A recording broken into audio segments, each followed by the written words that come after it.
What is globalization? Globalization is the term used to describe the way countries are becoming more interconnected both economically and culturally. Globalization is an international process driven by trade, investment, technology, and finance.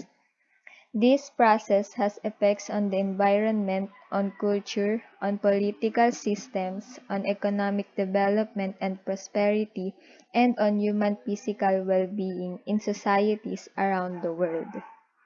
Globalization is not new, though for thousands of years people and later corporations have been buying from and selling to each other in lands at great distances.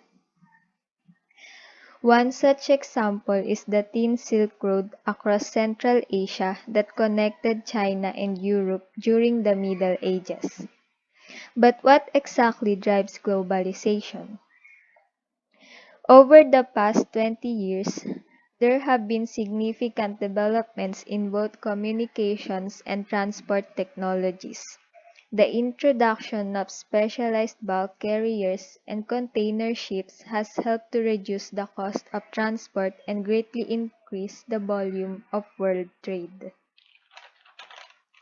Recent developments in communications technology, especially the development of the internet and email, enable people anywhere on earth to have access to and distribute vast amounts of information.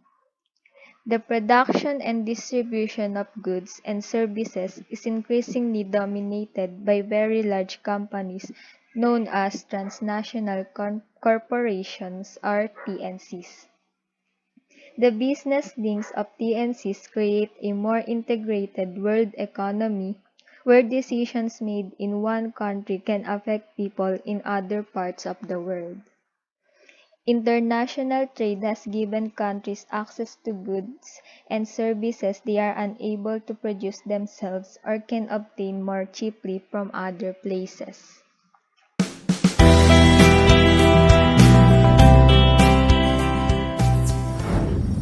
Globalization means the speed up of exchange and movements all over the planet. However, it is also affecting us in negative way. There are certain problems that we are facing right now. One of these is the loss of cultural identity.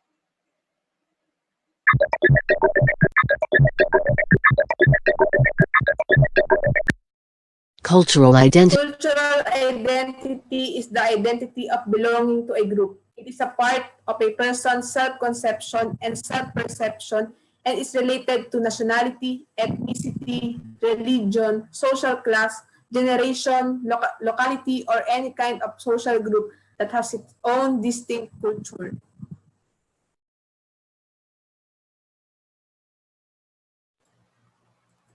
Cultural loss is described as a loss of a person's culture, usually due to a change in environment. It usually occurs when a smaller group encounters or becomes wrapped up in a larger and more dominant culture.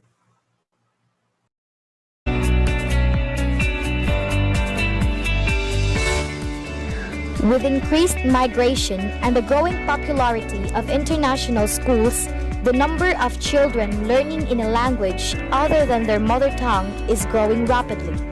Educational videos commonly use foreign language.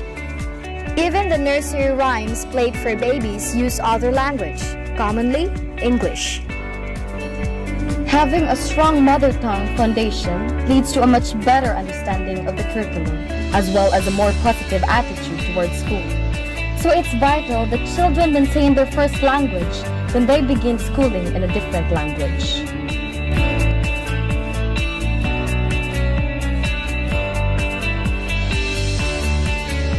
Rapid rise of globalization over the past years, the spread of fashion and cuisine has mirrored the changes in culture and daily life that globalization has brought to the Philippines.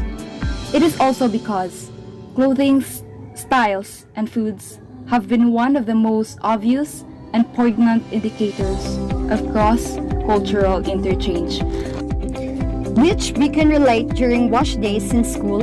Students are like having a fashion show, dressing up like their idols in Hollywood and K-pop. It is even easier for them to find costumes for cosplay than find barong and Filipiniana. On the other hand, when we talk about food, there are a lot of foreign restaurants and Filipinos are enjoying it.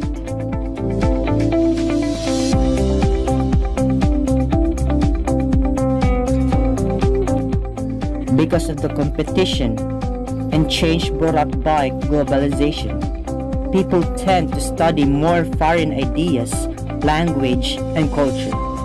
The need to understand different nationalities intensify as it is believed to help keep up to the changing world. As a result, our own cultures been fading slowly. Examples are the Koreaboo, those who aren't born Korean but are living like one. Giving importance to one's own culture is important as it is the basic foundation of a strong nation.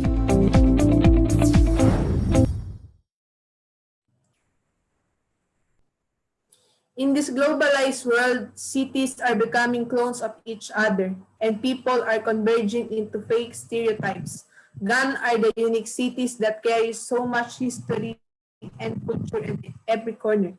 Lost are the enriching cultural differences that make a society uniquely what it is.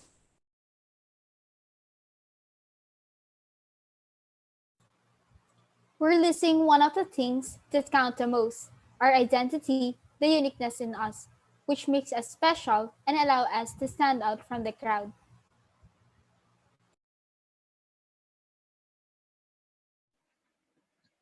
Globalization is sweeping away the traditions and cultures of the society, affecting changes in different behavior and thinking of people.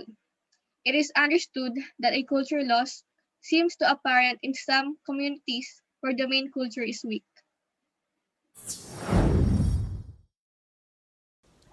Hi, I'm here to discuss about the effects of globalization in terms of loss of culture identity.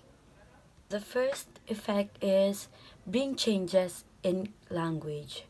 So, alam naman natin na hindi na lang Filipino language yung required sa pagtatrabaho, sa pag-aaral, at sa iba pang sangay, kundi required na din natin pag-aaralan yung English language. Mapamatanda man o bata, alam na kung paano magsalita ng Ingles. Kahit nga simpleng 2 taon gulang na bata, alam na kung paano mag-Ingles dahil sa mga pinapanood na sa TV, sa cellphone, at sa YouTube. So, the second effect is has changed our way of clothing. So, ngayon, madami ng Pilipino yung mga nag-idolize sa mga Korean groups, mga K-pops, BTS, mga ganon. And nitong quarantine, o hindi lang nung bago pa mag-quarantine, nauso na yung mga panunod ng K-drama. At dahil doon, parang na-adapt na rin ng mga Pilipino yung way ng pananamit ng mga Korean. The third effect is change on the way we eat. So, example natin yung sa mga Korean. Ngayon, uso na yung mga Korean store, Korean grocery, na kung saan pwede tayong bumili ng mga Korean food, yung mga noodles, tsaka yung mga nauusong pagkain ng sa K-drama, yung garlic cream cheese bread, yung corn dog, yung fish cake, samgyeopsal, yung mga ganon.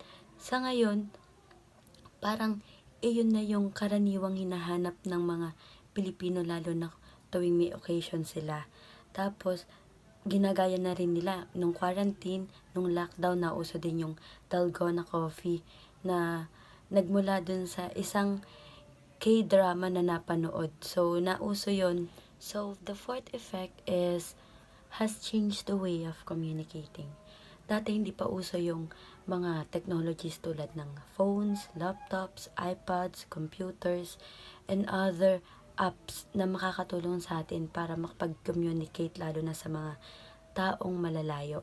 So, ngayon uso na yung technologies, kahit sa man lupalop ng mundo o bansa, pwede tayong makapag-communicate gamit yung Facebook, yung other social media platform. Pwede na rin tayong makapag-video call kung saan makikita natin yung mga tao, kung anong ginagawa nila, kung nasaan sila. The last effect is introduce new products. So, tulad nga ng sinabi ko kanina, dati hindi pa uso yung mga technologies tulad ng phones, laptops, and other gadgets.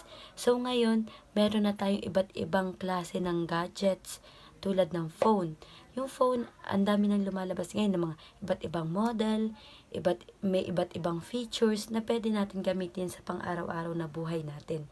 So, sa paglipas ng panahon, nakikita natin na ang daming napoproduce na bagong products, lalo na sa pagdating sa technology. So, epekto yun ng globalization sa atin, sa ekonomiya natin, at sa ekonomiya ng ibang bansa. So, those are the 5 effects of globalization in terms of loss of cultural identity. With those problems brought up by cultural globalization, we propose the following solutions. Extra local language classes for children. This will focus on reinforcing the knowledge of children towards mother tongue languages. Establishing clubs focusing on local handicrafts, local cooking classes, folk dancing classes, and Filipino musical instruments. This will not just develop one's self-confidence and resourcefulness, but also increase one's patriotism towards own culture and country. Seminars can also be done for parents to encourage them to not just teach their children Western-based language and culture, but also reinforce their children's knowledge about one's own nationality. We all believe that parents are the first teacher, so this is a good opportunity to strengthen the children's basic foundation towards strengthening our own culture, nationality, and identity.